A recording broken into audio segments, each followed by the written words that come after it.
Saudara-saudariku yang terkasih, pada hari ini Selasa 28 Oktober 2025, saya Romo Siga dari Gereja Katolik Santo Fransiskus Xaverius Pacitan.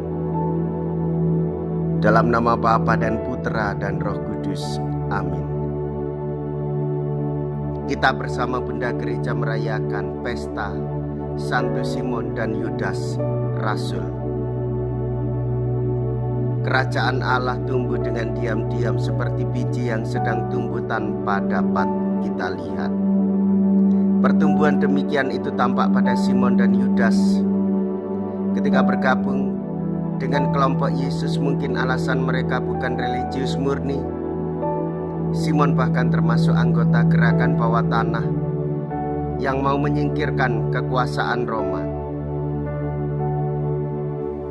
Yudas Tadius pun melihat Yesus sebagai calon penguasa negeri. Yesuslah yang sesuai dengan aspirasi politik mereka. Ajaibnya, bahwasanya mereka mempercayakan diri kepada Yesus dan tetap setia mengikutinya juga ketika tahu kerajaannya bukan dari dunia ini.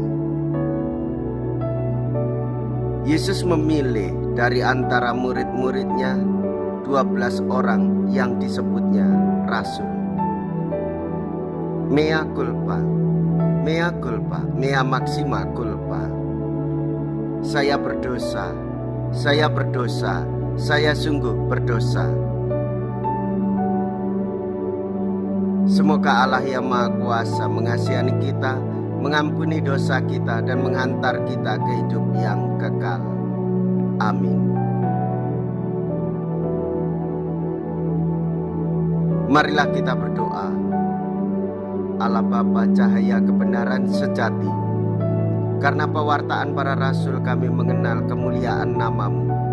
Semoga berkat doa Santo Simon dan Santo Yudas Tadius, gereja-Mu tetap berkembang subur menjadi tanda penyelamatan, dan semakin banyak bangsa percaya padamu.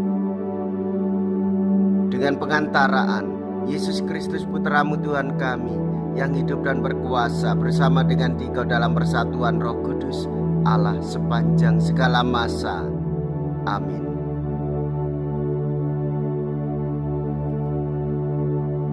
Tuhan bersamamu dan bersama roh. Inilah Injil suci menurut Lukas. Dimuliakanlah Tuhan. Lukas bab 6 ayat 12 sampai dengan ayat 19.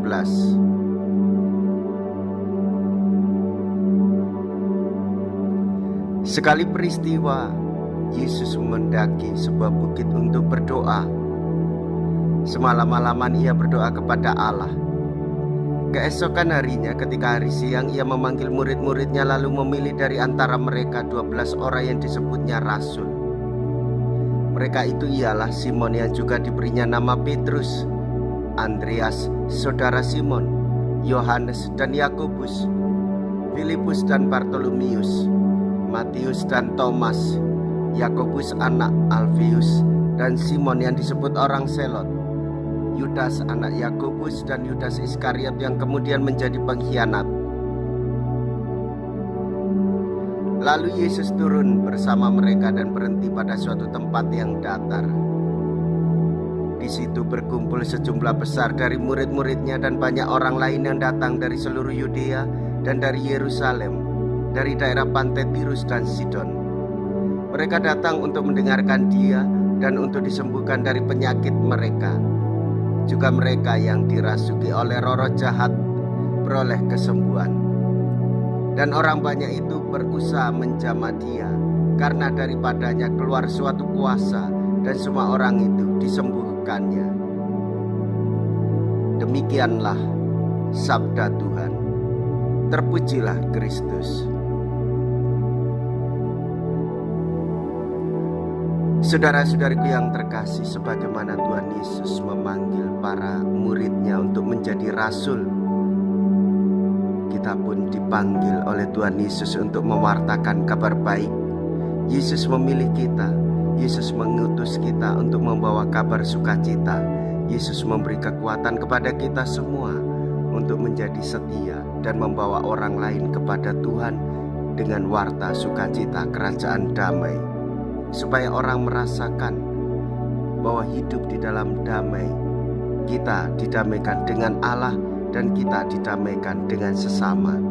Dan tanda-tanda itu nyata di dalam kesembuhan melalui orang-orang yang dibebaskan dari kerasukan setan karena kuasa Yesus.